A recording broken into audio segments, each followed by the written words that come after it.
조승래 사무총장님의 기자간담회를 시작하도록 하겠습니다. 먼저 질의에 앞서서 사무총장님의 모두 발언 먼저 듣겠습니다. 예, 사무총장을 맡고 있는 조승래입니다. 오래간만에 이렇게 간담회를 하는 것 같네요. 반갑죠? 예. 사실은 제가 원래 한 달에 한 번 정도 최소한 이렇게 좀 하려고 그랬는데, 이렇게 저렇게 뭐 다른 분들이 기자간담회 자리를 좀 저한테 양보를 해달라고 해서 수차례 양보를 해서 이제 하게 됐다는 말씀 드리겠습니다.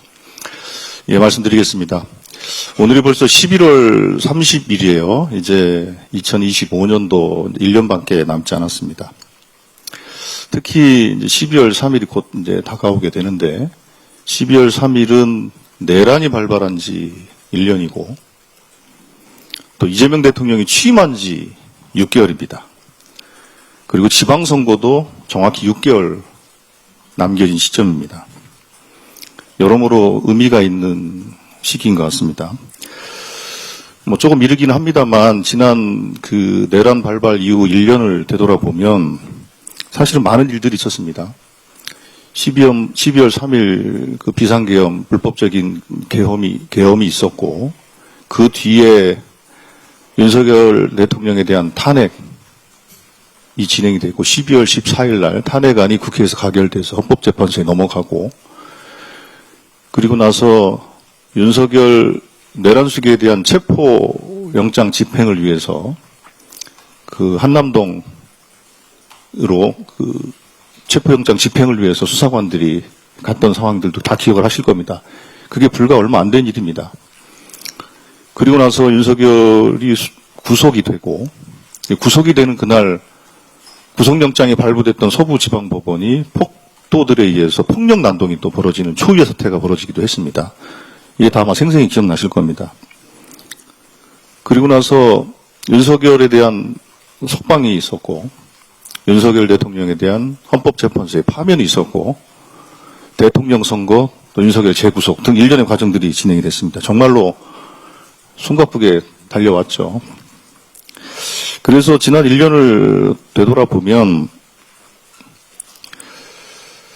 실제로 이 내란을 정리했던 기간이라고 저희들은 감히 단언할 수 있을 것 같고, 또 헌법재판소의 파면 결정과 대통령 선거를 통해서 윤석열과 국민의힘이 내란과 무능으로 대한민국을 무너뜨렸는데, 그 무너진 대한민국을 다시 일으켜 세운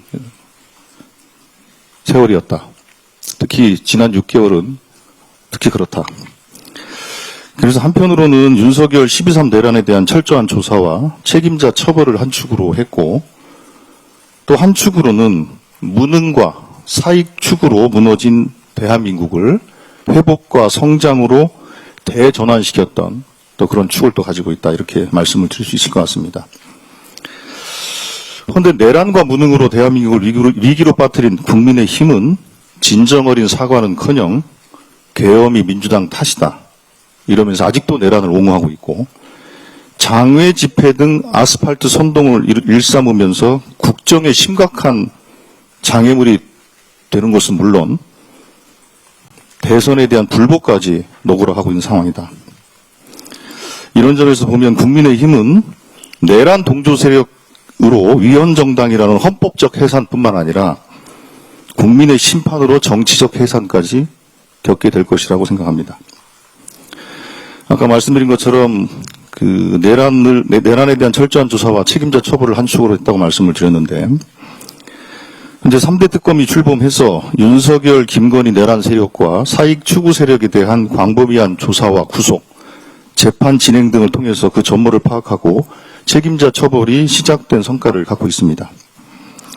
하지만 3대 특검의 큰 노고에도 수사 대상의 광범위함에 비해서 제한된 시간과 사법부 일부에 이해할 수 없는 영장 기각과 재판 진행으로 또 국민들의 걱정과 분노를 완벽하게 해소하지는 또 못한 상황이다, 이렇게 저희들은 생각하고 있습니다. 해서 국민들은 내란 전담 재판부 설치와 3대 특검 종료 후 미진한 부분에 대한 추가 수사의 필요성에 대해서도 요구하는 목소리가 점점 더 커지고 있는 것도 사실입니다. 내란 전담 재판부는 이미 여러 차례 밝힌 바와 같이 법사위 등을 통해서 필요한 절차를 신속하게 진행할 생각이고, 추가 특검 구성 등 수사의 미진한 부분에 대한 것에 대해서도 당에서는 검토하겠다는 말씀을 드리겠습니다. 또 한편 제가 다른 한 축으로 말씀드렸던 것처럼 이재명 대통령 민주당 정부는 지난 6개월 동안 회복과 성장을 통해서 대한민국 대전환을 만들어가고 있습니다. APEC, G20, 한미 관세 협상, 한일 한중 관계의 정상화를 통해서 민주적인 선진 대한민국의 국제적 복귀를 선언했고, R&D 예산의 복원, 확대, AI 에너지 고속도로 구축으로 대한민국 성장 동력의 회복과 대전환의 기틀을 닦았다라고 저희들은 자부합니다. 코스피 4천 시대를 열고 자본시장을 통해 개인과 기업이 같이 성장하는 시대로의 대전환 또한 만들었습니다. 이게 불과 6개월 만의 대전환입니다. 이제 내년 6월까지 앞으로 남은 6개월, 1년 되는 때를 즈음해서 이재명 민주당 정부는 그동안 6개월간의 대전환을 토대로 대한민국의 대도약을 추진해 나갈 것입니다. 이게 무능한 국민의힘과 다른 우리의 비전이자 노선입니다. 이런 점에서 지방선거는 무능한 지방 권력에 대한 심판이자 대전환과 대도약의 성과를 평가받고 그 성과를 지역으로 확산하는 선거로 치러지게 될 것이라고 생각합니다. 이게 현재 당면에 있는 1년, 내란 1년, 그리고 이재명 대통령 취임 6개월, 앞으로 남은 6개월간의 지방선거, 이렇게 해서 제가 나름대로 고민해서 정리한 말씀을 이제 드리겠습니다. 혹시 이제 궁금하신 거 있으면 질문해 주시고 제가 충실히 답변 드리는 걸로 하겠습니다.